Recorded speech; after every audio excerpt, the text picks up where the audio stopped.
Hey guys, it's Tiny and welcome to our midweek again this week. And we're so excited that you've tuned in and checking us out. And man, there have been so many things going on. This is summertime.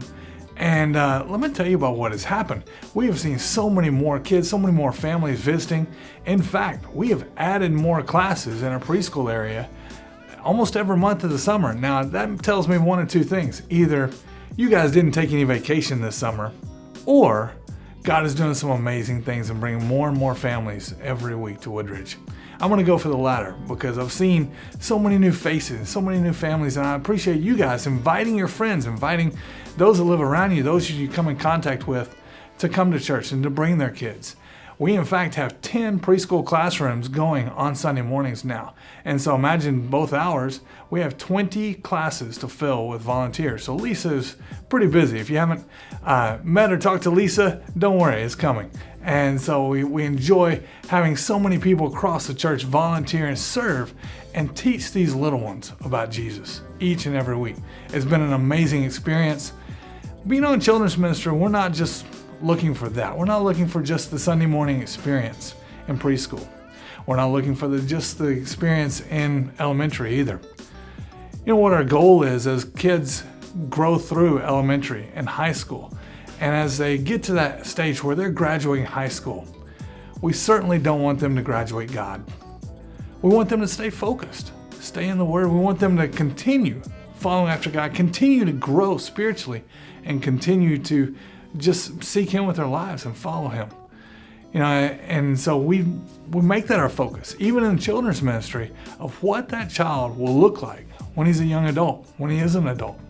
And reading several different studies that are out, one of the ones put out by Lifeway says that those that have graduated on and stayed following after Christ and stayed in the church and continued going to church each time, they basically had about 5 characteristics in common. Now, there's a lot of different studies going in different realms, but this is what Lifeway had together. And those five things that they had in common were daily Bible reading, spending time in the Word each day with God.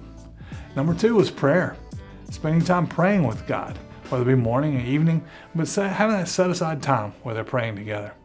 Listening to Christian music. So did you know you're helping your children when you have Christian music on the radio and driving down the road? You are. You're setting that standard of this is what we listen to. These are the words of the song, and we're praising God, even though we're driving down the road and doing some mundane things. Number 4 was serving in a local church and doing those things. We have a lot of families that serve together in the children's ministry. We have, as the kids are getting older out of the children's church, as they tend to not in middle school yet, but are in those ages where they can still serve, they bring their parents down to preschool and they serve together. They serve in children's church together. My computer in children's church is run by preteens because they can do those things and they love to serve. They love to get on stage and help lead the Bible story as well. And number 5 is missions, telling other people about Jesus. Kids can do that as well.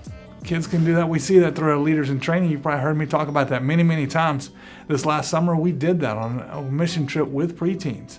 And they led what was a VBS, a camp in the communities, in the apartment complexes, and seeing the kids come to them and hearing the Bible story, singing the songs together, doing that. That was not the adult leaders doing it. That were the kids. That were the preteens doing that.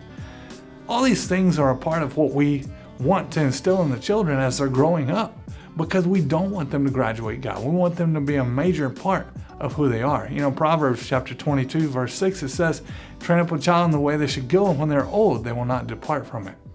We're not worried about when they're old. We want them to continue on while they're young. And even when they graduate high school, to continue following after God. So that's what we do in children's ministry. Leaders in training is a big part of that. As we start our leaders in training on Wednesday nights again this fall, we already have a ton of people signed up, and we want you to have your children, your neighbors, your friends signed up as well, as we teach the children how to have those daily Bible studies. Spend time in prayer, praying the armor of God on themselves each and every day. Our children face some tough battles every day. We want them to be armored up as they go into that, just as we would armor up ourselves. Listening to that Christian music when we're around, when we're getting gas, when we're just chilling out, having that around in the background.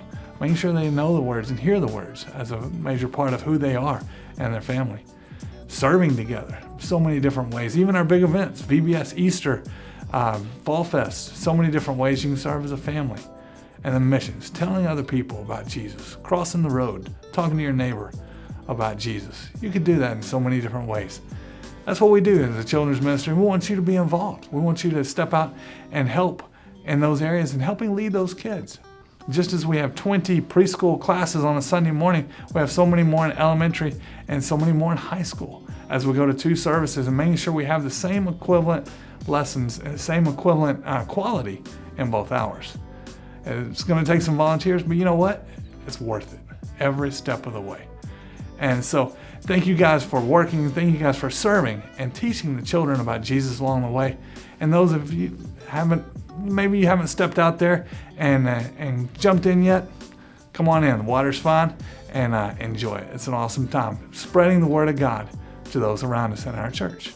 So I encourage you to do that. Hope you have an awesome end of the summer as you look towards school. Look for ways to just encourage your kids to continue what they've done this summer, following after God, and continue in their daily life. We'll see you soon.